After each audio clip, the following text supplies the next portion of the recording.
এই দিনে এক গানে এক গল্পকারের গল্প খুঁজে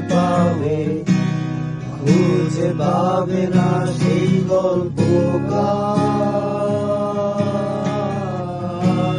দিনগুলো খুঁজে পাবে গানের প্রতিটা ছন্দে, শুনতে পাবে মৃত মানুষের চিৎকার।